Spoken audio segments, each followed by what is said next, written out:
بالله من الشيطان الرجيم بسم الله الرحمن الرحيم Assalamu alaikum wa rahmatullahi wa barakatuh. Respected elders, brothers and sisters, welcome back to the second part of tonight's launch for Association for Islamic Psychotherapy. Can all the brothers please make their way back into the stage, to the hall, inshallah. We're delayed by 15 minutes once again. I hope everyone's had refreshments and everyone's ready for the second session, inshallah ta'ala. Just to let everybody know, question and answer session will be after the second topic by Brother Ramiz Ibrahim. So if everyone's got questions, I have one here from a sister, which inshallah we'll read out in the question and answer session. Everyone else, if you've got a question, please make the volunteers aware that you want to ask a question. Write it down on a piece of paper and forward it to us, inshallah, for the question and answer session. And we will get either Brother RUQYA or Brother Ramiz Ibrahim to answer your question, inshallah. Please put on the top of the question, the piece of paper, who your question is addressed to, inshallah. So put either Brother RUQYA or Ramiz Ibrahim for your question, inshallah. For the second part, inshallah, we'll begin with Brother RUQYA. Brother RUQYA has been practicing RUQYA for a long time now. He's seen over 100 individuals, and alhamdulillah, all the patients he's dealt with, it's all, alhamdulillah, there's been a very good success rate. Brother RUQYA has ijaza from Sheikh Muhammad Omar Al-Hijazi. And tonight, inshallah, he will be discussing the topic on the illness which left doctors confused, inshallah ta'ala. So, Brother RUQYA, please. Assalamu alaikum wa rahmatullah.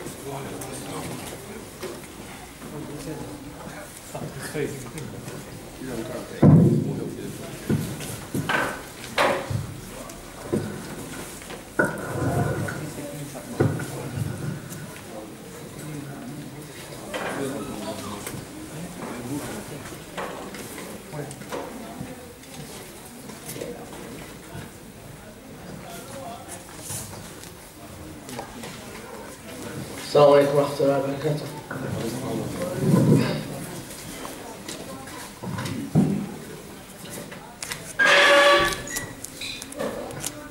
بسم الله الحمد لله والصلاة والسلام على رسول الله.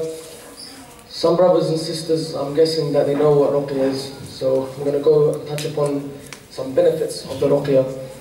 First of all, it's a sunnah, and it's a very good sunnah. The Prophet ﷺ did it, and he himself, when he was suffering, when his pain grew, Aisha radiallahu anha narrated that he done it on himself, and after that, when the pain became too intense, Aisha radiallahu anha recited over him. This was narrated in Bukhari, and Ibn Taymiyyah, he speaks about this, and he says that the Prophet ﷺ did RUQYA for himself, and he did it for others. So it is a sunnah that's been practiced amongst the Salaf and the companions and the Prophet himself. RUQYA is one of the greatest remedies for a believer. It's the greatest remedy you can come across. And this is why the title is called the illness which left doctors confused. Also, there's many du'as that brothers and sisters should know about, which is in the Fortress of the Muslim. Fortress of the Muslim is a small book that you can purchase in any bookshop. It's about £2. If you purchase this, it's the cure, all the cures for the RUQYA is in that. The du'as and the adhkars after salah, they're in there. It's called Fortress of the Muslim.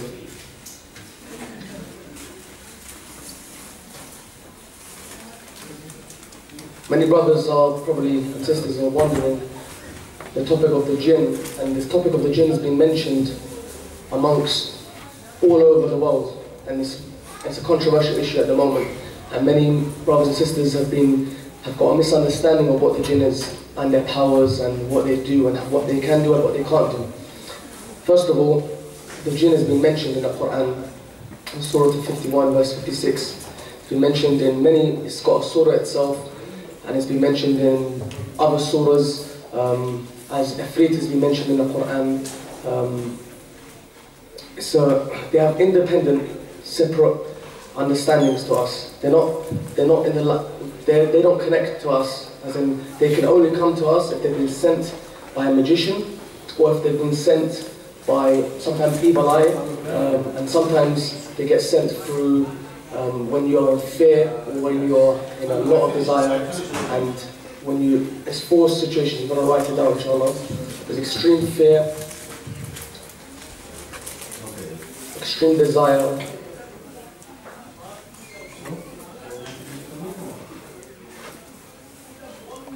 when you're far away from Allah subhanahu wa ta'ala. Most times the jinn comes when you're far away from Allah subhanahu wa ta'ala. They have some common understandings with us. One of the common things they have with us is they can choose between good and bad. So they have their own choice. They can choose to be good, the jinns, and they can choose to be bad. There's 3 different types of jinns.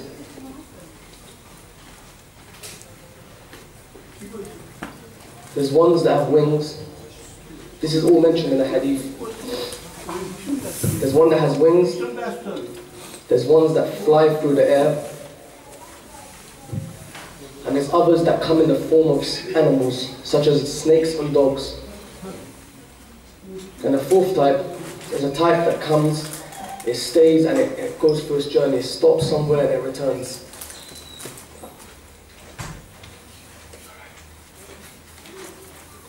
There's one specific jinn called Ifrit. And Ifrit is mentioned in the Quran and its powers. And it says that Ifrit, he said to the Prophet Sulaiman that he will bring the throne of the Queen of the Yemen to Jerusalem faster than a man can get up. So they can move fast, they can move quickly, up, down, they can go into the sea, they can dive into the sea. They can do a lot of things, they have powers more than humans, which Allah subhanahu wa ta'ala has bestowed upon them. They live in certain areas. The certain areas they live in is where many of my patients sometimes have been possessed. One of the main places is that when you walk through an alleyway and you haven't got no wudu and you're walking to Salah and Fajr and it's dark, so you're walking and they live in places that's like alleyways and graveyards, dustbins, dirty places.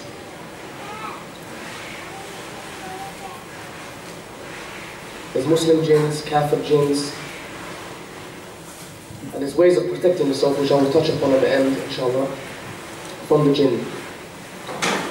And the only way they can possess the body is with the permission of Allah subhanahu wa ta'ala.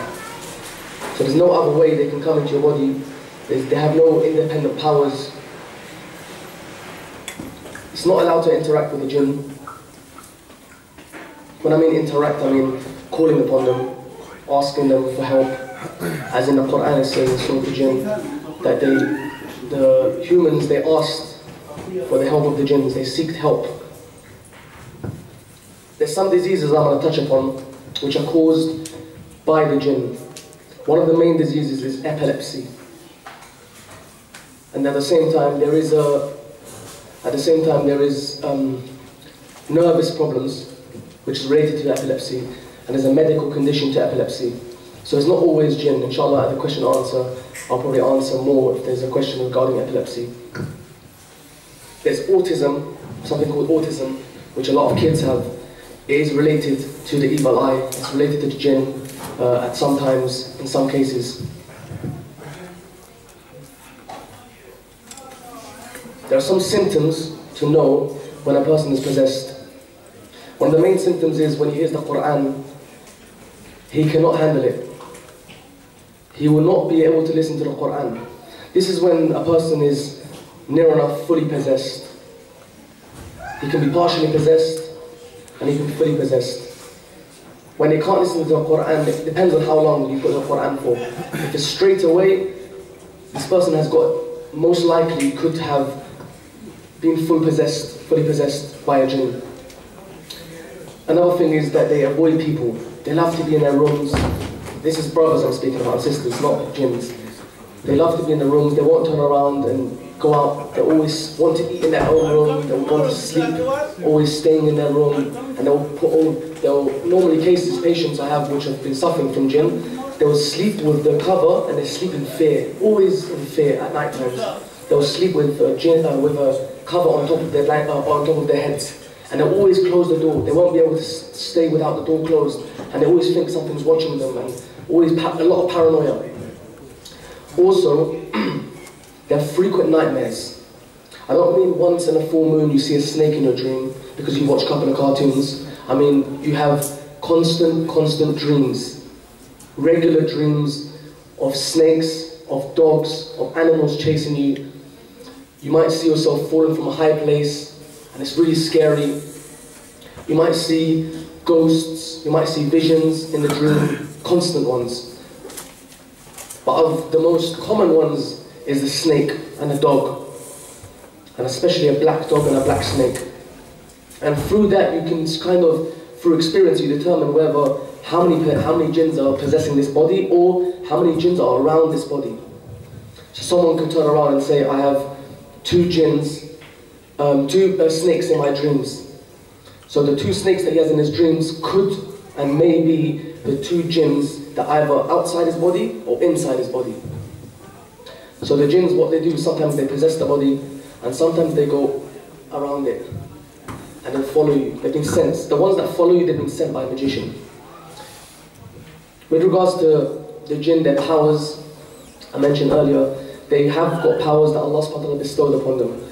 But there is a misconception that Muslims fear the jinn a bit too much. And there's nothing to fear with regards to the jinn. They should not be feared. They are the creatures of Allah subhanahu wa ta'ala. So they're not to be feared in any concept. And this is when a lot of people, they watch YouTube videos and they watch jinn videos, and what happens is they turn around and they get possessed because they get scared while watching it. And the jinn knows when you're scared. I'm going to touch upon some issues regarding black magic. Another misconception that's been going around. Many people think the second, as the brother Ramiz or Ustad Ramiz mentioned, is not everything is black magic and not everything is jinn. Just because you've been diagnosed, just because you've gone to the doctors and they haven't told you what it is, it doesn't mean it's straight away black magic or jinn. And unfortunately many corrupt Iraqis, what they'll do is they'll diagnose you straight away with black magic or with jinn. I'm going to give you a story, inshallah, regarding issues that are connected to black magic and jinn. I had a patient recently who hasn't left his house for 8 years. I'm going to repeat again. He has not left his house for 8 years. He's clean, he washes himself, he has a business, over £100,000 business, got kids, got over £30,000 car, but he doesn't leave his house. And for these 8 years, he's been diagnosed by Iraqis as he has jinn inside his body. Not just one, he has 14 jinns inside his body. That's what they told him. Not just that, every session he would go to, they'll take £200 off him. So this is why they've diagnosed him with 14 jinns. And these are popular Iraqis. So it's not just someone who's dodgy. I'm not talking about peers. I'm not talking about people who give you taweez. I'm talking about people that will read the Quran upon you and they'll diagnose you with jinn. And especially they diagnose mainly the sisters with jinn. And they say, you've got a jinn. And I'm going to give you another story after I finish with this one, regarding a sister who came to me and actually requested me to mention this. With regards to the brother, 8 years he didn't leave his house. So you can imagine he's got kids, he's got a wife, who has to do every single thing for him. He's got a gym in his house, he's fit, and at the same time, believe it or not, he's graduated online. Okay? And this person is supposed to have 14 jinns inside him. When I met him, I was 90% sure this person hasn't got 14, because 14 jinns is not a joke. A tribe of jinns inside you, you would know. You won't be able to live. You won't be able to live without screaming and shouting and so on and so forth. This person seemed like an athlete. Seemed normal to me. So after sitting with him and spending hours asking questions, what's this, what's that? Because in the beginning, he's mentioned names to me of Raqis that are kind of, you know, according to the people, they're trustworthy. So I've taken their respected them and taken their diagnosis into consideration, until I came to a conclusion at the end of it of spending hours with this patient, I recited on him, and before I recited on him, his wife has been afflicted, and his sister's been afflicted. So it's not something that I went in the house and no one was afflicted. There was some people afflicted in the house with black magic. However, when I went there, the brother turned around and said to me, he mentioned, I was diagnosing the patients and he would diagnose them with me. So he knew about symptoms, he knew about RUQYA, he knew about everything. So he's already done his research and he's already diagnosed himself, and because of the Raqis that have told him, he's affirmed now that this is the truth. And he couldn't accept what I was telling him for a long time. That's why it took hours of me convincing him and of making him affirm that this is not jinn and it's not black magic. I recited upon him. He started making some shakes, moving around, and he turned around and said to me, I'm getting electric shocks. Now, that doesn't mean you've got a jinn if you're getting electric shocks in your body. Okay? Ustad Ramiz, obviously he's a life coach, he knows about this stuff. People do have, subconsciously, they have in their brain, they can make themselves believe things. So this person's made himself believe that he's got a jinn, full stop. He's not accepting it. Until, alhamdulillah, with the permission of Allah, I conclude this story. He called me just last night saying he's managed to come out of his house after 8 years. After 8 years of staying in his house, he's managed to come outside his house. And I had to travel all the way to Sheffield to meet him. That's how far he was. And the brother turned around, alhamdulillah, he's very upset at the fact that many Iraqis have diagnosed him with schizophrenia and so on and so forth, magic jinn. Everyone had something to say after they took about hundreds of pounds off him. So now he's leaving his house, now his family's come back to normal, he can take his wife out probably soon after some process of treatment. So that's one story. This is why mainly I wanted to give this speech was, there is something called doctors. And doctors, we do respect our doctors, and they do know what they're doing. When they tell you you've got something, sometimes do take it into consideration. Don't just dismiss it and think it's nothing. If he tells you you've got schizophrenia, sometimes he could be correct. Could be. But at the same time, if you want to have a second opinion, there is RUQYA. The second story I'm going to give you, inshallah, is regarding a mother.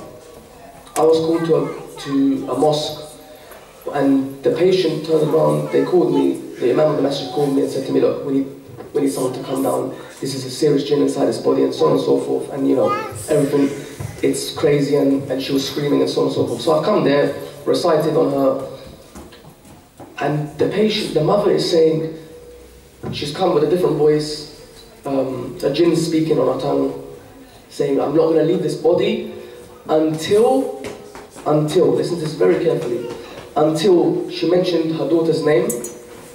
She goes, until she becomes Muslim. Listen to this very carefully. This is the jinn was saying, we're from a tribe, and there's a tribe inside of her body, and we will not leave until this person becomes Muslim. Listen to me very carefully now. First and foremost, she went to many Raqis before and they'd all diagnosed her with a jinn and black magic and so on and so forth. This mother did not have a jinn inside her. She was faking the whole way because her daughter was not practicing. Now, if you come in the hands of the wrong people, you will be diagnosed with jinn. 99% of the time. You'll always be diagnosed. Yes, you've got a jinn. Yes, you've got a jinn. Yes, that's £100, that's 200. Yes, lovely. That's how they work. Okay? Now, that is a story. Even the sister, alhamdulillah, after 1 week of, you know, the calming down and obviously giving the telling the sister, look, you need to pray, just start practicing and let's see what the reaction is. She started practicing and the mother turned around and everyone admitted basically, look, there wasn't a jinn, we just wanted her to practice. Okay? So it's been admitted, it's not myself just diagnosing, it's been admitted. The third story was a sister. I went to a house, obviously family, so on and so forth. There at 8 in the morning, I was called an emergency. Brother from Egypt called, said, look, please, someone needs help, sister needs help, we need diagnosis, da da da da da da da. So I've gone there, travelled there, about 45 minutes drive, an hour drive, started reciting on the sister, and what happened was, when I recited on her, I didn't recite for long, to be honest. Jinn start speaking, start making noises, we're kafirs, we're not going to leave, da da da da da da da. Alhamdulillah, with the permission of Allah subhanahu wa ta'ala only, obviously I've done a background check and I found out a lot of things about the sister. She's been divorced, she's been gone through a lot of problems, brought up psychologically wrong, so on and so forth. So I've stopped the whole treatment. And I've said, "Assalamu alaikum, sister, what's wrong?" I said, "What's your name?" She said some mad zombie name, jinn name. I said, "What's your name? Speak." And she said another zombie name. I said, "Sister, I've come from a long, long way. I'm here to help you. Just, what's your name?" She cried, crumbled, cried. "How did you know? How did you know? How come? How did you know that basically I'm not, there's no jinn, I'm faking it?" But it's not, this time, she's not faking it. In her mind, psychologically, she's blaming on something else. So what's happened is, she's going through a hard time, husband's left her, she's got a kid. It's very hard. Sisters know how it's very hard to treat her, to raise a kid. So she's going through a lot. Sleepless nights. So what's happened is, she's now saying all her problems, she's blaming on something else to get out of it. So alhamdulillah, right now she's much better. And these are just 3 patients. And inshallah, I'm going to go back to the main topic. I just wanted to mention this so the brothers and sisters know that not everything is jinn. And doctors are important. I mentioned doctors are very important. This issue of diagnosing is a sensitive issue. And especially, one sister said to me that RUQYA told her, "You've got a jinn inside you." But this sister is a patient of mine. She has got a jinn. She's definitely got a jinn, alhamdulillah, and it's under treatment and she's going to get better, inshallah. The RUQYA that diagnosed with a jinn, just 2 nights ago, her husband told me that what she said after she'd be diagnosed. She said that, "I'm going to end my life now. I'm going to end my life because I've got a jinn inside me." So sometimes you don't have, the way you diagnose people is incorrect. It's not the diagnosis, it's the way you diagnose. So you turn around and you say to someone, "Imagine, brother, I tell you right now, you've got 4 jinns inside you." What's the first thing you're thinking? What's this? How come I've got 4 jinns? And I tell you that this jinn, he's there to kill you. And then I tell you, he's going to ruin your husband, your marriage tomorrow morning, and he's going to affect your kid. That's the worst. He's going to affect your kid. You're traumatized. You can't move. You will become psychologically ill. Even if you wasn't psychologically ill, you will become ill now because you won't be able to sleep. Moving on to black magic. Black magic, there's many symptoms to it. But at the same time, these symptoms and signs are not to be taken as just, if I've got this, I've now got magic. It's not like that. One of the main symptoms...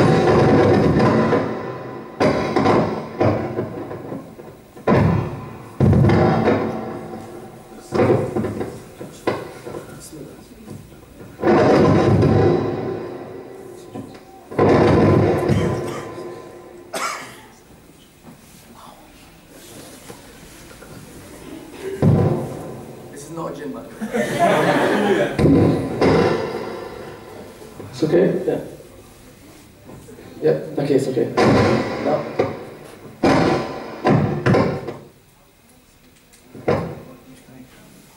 It's okay now. It's gone, it's gone. The gym's gone. Okay. It's because it's scraping.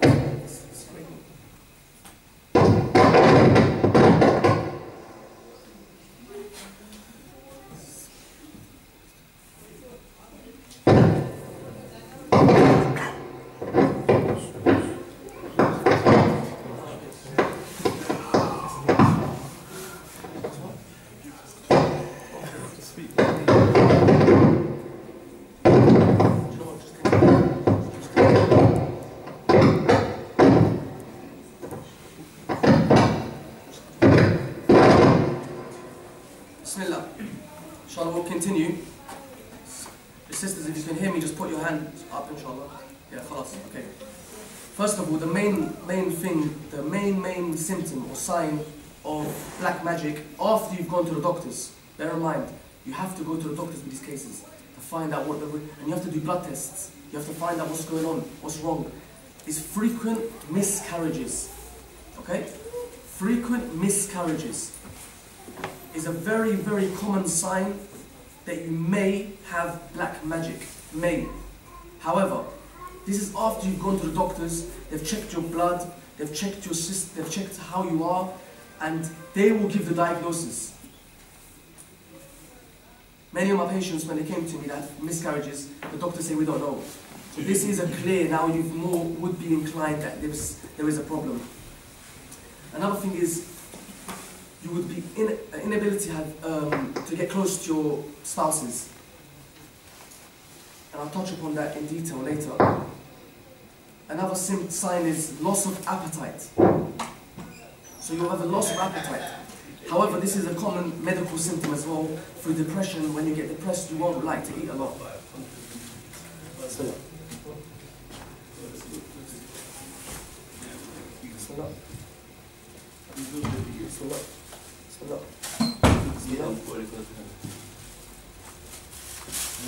Yeah, it's working. Is it working? It's working. Sudden obedience. This is when, unfortunately, some of our sisters, when they get worried about the husband getting a second wife, they will go to someone and they'll say, make my husband love you. I love you. And I can tell you a case where someone did this, my sister did do this, and the husband turned around. First of all, it's kufr. I would like to mention this, it's kufr, it's not allowed in Islam to do this. But the husband, the sister did it, and the husband turned around, and the husband turned around, and he started walking down the street after the sister's gone to a magician and told the magician to make my husband love me. The sister, after she's fed her husband this, the husband started walking every single road, telling every woman that I love you, I love you, I love you, I love you. So it backfired. It backfired. So this was something that happened in a case, yeah, it did. And there will be a sudden obedience. Either the husband will start having, becoming like a slave to the wife, or the wife will become when I mean slave, I mean she will do anything for him and he will do anything for her in any concept. Doesn't matter if it's haram, doesn't matter anything. That's another clear sign of being under the effects of black magic. Again, for the people that have just arrived, I would like to say doctors is very important to go to. And if the doctor you've done a blood test and you've got problems, then you need to take this into consideration. Another thing is, a common sign of magic which I've come across is, a lot of my patients, especially the sisters, is when they're under the effect of magic, when they're walking with their husband down the road, they would always look, and they'll always, in their mind, think he is looking at someone else. The poor brother is not looking at no one. There's no one on the street. And she will have this in her mind always. Straight away, you look at someone, what are you doing? And it will go every day. It's not just one-off, because some sisters do this because they get paranoid, but I'm talking about every day. Every single day, you'll be walking, probably a slap will come, or something will come, basically. Yeah? Another thing is, that I would like to mention, regarding the issue of black magic, you would have a serious pain in your stomach. And when I mean pain, I mean unbearable pain. Sometimes you feel like a knot. Your stomach being knotted. And doctors will tell you, we don't know what this is, you're fine. These are all experiences I've had from patients of mine who have told me these things at the same time and have been diagnosed with magic. And from the scholars who have spoken about this, these are all references from scholars that have mentioned these things. Another thing is, I mentioned epilepsy. It's called, most of the time, it's caused by jinn. Now, to know the difference between epilepsy caused by jinn or caused by psychological problem, there's two main ways of finding out. First of all, if a person is born with epilepsy because of his nerves, okay, listen to this very carefully. Because of his nerves, and he's brought up like this, because he's got nerve problems, this is medical, and Allah knows best. This was mentioned by Sheikh Abdul Karim Khudair, who is a prominent scholar. He mentioned this and he said, if it's nerves, it is to do with your, medical. And if it's weakness, okay, in your structure, physical structure, you've got weaknesses, this is not to do with jinn. Again, I repeat. Someone who's got epilepsy, from experience, you can see they would always turn away from the Quran. They would always react when there's a Quran. Straight away, they'll react. They won't be able to stand it. Alhamdulillah, there was a sister who came to me. She was suffering 12 years from epilepsy. The video is on YouTube. 12 years she suffered from epilepsy, and there was nothing to do with epilepsy. And they did diagnose her with epilepsy. However, alhamdulillah, she came for 2-3 sessions, and she used to have about 4 fits a day, minimum. No more fits. Up until now, no more fits, alhamdulillah. So this is a very big concern for especially parents when their kids have got epilepsy. They need to know the difference between medical and the difference between possession. So not everything is possession. At the same time, another symptom that comes across my head is if a person's possessed, a jinn has possessed your body, what will happen? You will be very strong. I'm not talking about jinn, I'm talking about a skinny person, and I'm going to mention a story regarding this. I'm talking about kids being held down by 17 people and he's throwing them. Okay? It's not a joke. So when you're dying and when you've got a jinn inside your body, especially you would know if there's a lot of them, you would be able to throw someone. Just the other day, I went to a house in Manchester, and this brother's been diagnosed. He hasn't been diagnosed actually, to be honest, but the doctors have said we've got an incline that it could be autism. Again, see with the way the doctors speak sometimes, they don't like to say no. Okay? They don't like to say we don't know. A lot of times they don't like to say it. So what they'll tell you, it could be, or it may be. Okay? When you see a doctor, you've gone for first opinion, second opinion, and he's very unsure, he doesn't know, then you need to go and find out what the problem is, spiritually. Okay? So this brother, we've gone to his house, he's about 18 years old, he had autism. Okay? He lost his speech about 4 years old. And he would point at every single corner of the room at a young age. But remember, he can't speak. Before he couldn't speak when he was young, when he was baby, like 2 years old, 3 years old, he couldn't speak. So over time he's lost his speech as well. He got to speak and then he lost his speech. When we went to the house, he's very violent.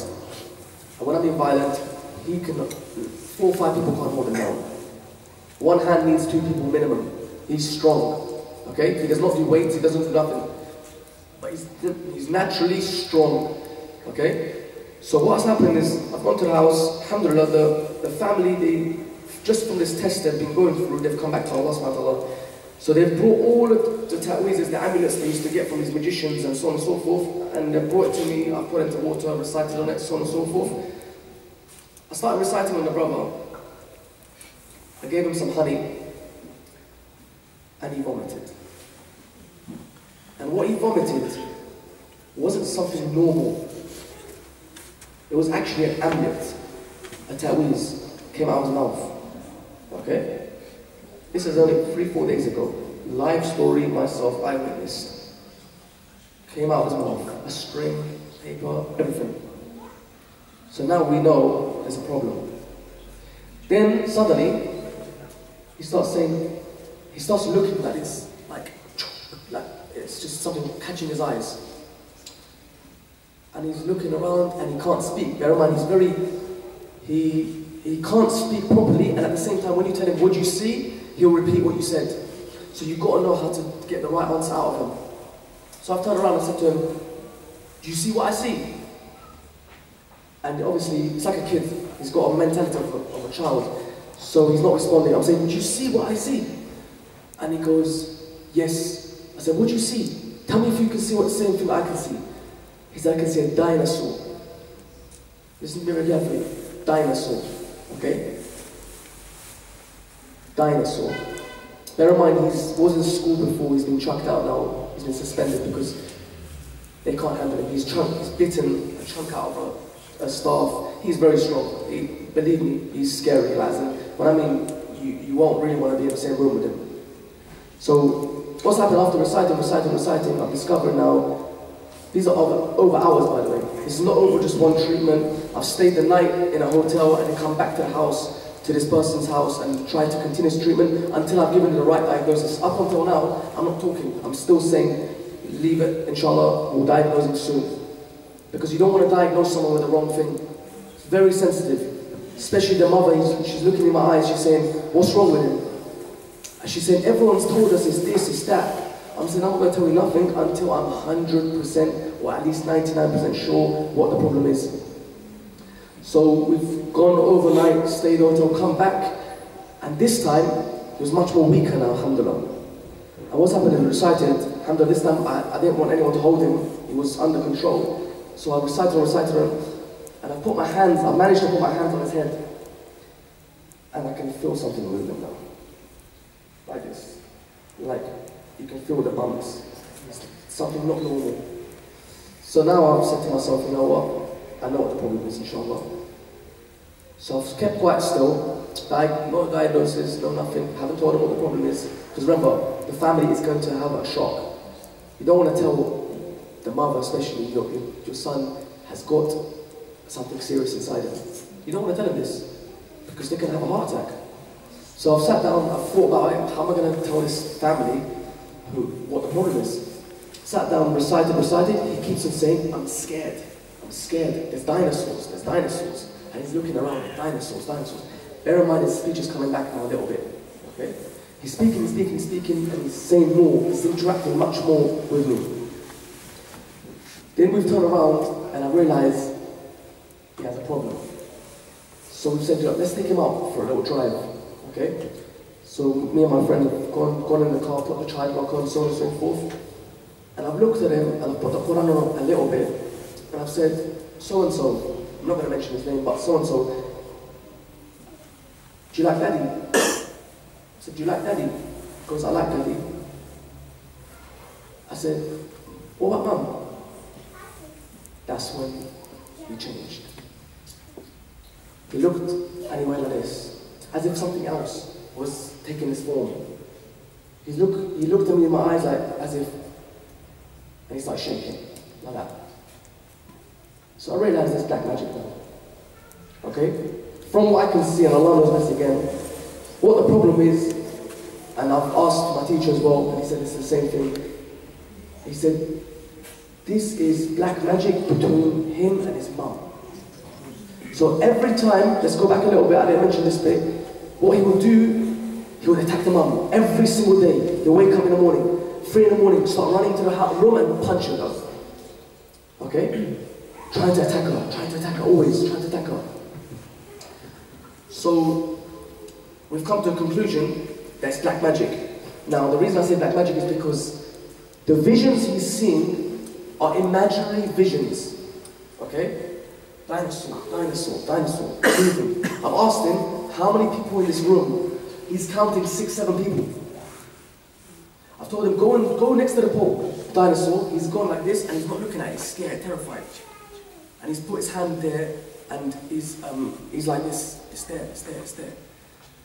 Now, alhamdulillah, he's getting better inshallah, but at the same time, when I left the house, because when you do RUQYA, remember this, people think it's going to get cured there and then. There's different types of jinns or black magic and so on and so forth. What can happen is the jinn can get so angry, he holds himself in, he doesn't say nothing, as he doesn't manifest himself, and then what will happen is, he'll manifest himself when you leave. So I've left the house about an hour, suddenly I see a text message or a phone call. The brother that he texted my line, so the text message or phone call saying basically, he's smashed up every car outside. He's smashing cars right now. He's gone crazy. Okay? Now I've said to myself, I'll go back from wherever my next appointment was, to go back to the house and treat him and so on and so forth. But alhamdulillah, what I'm trying to say is, there are cases that are very sensitive and very unsure. And you can't know until you spend time with this person. You ask social background, you saw environmental background, you see people being raised with a mother or father, so on and so forth, and all these things. One of the other things I came across was a lot of sisters, and I mentioned this specifically, is when they come for diagnosis, they'll bring their family member. And what will happen, this is from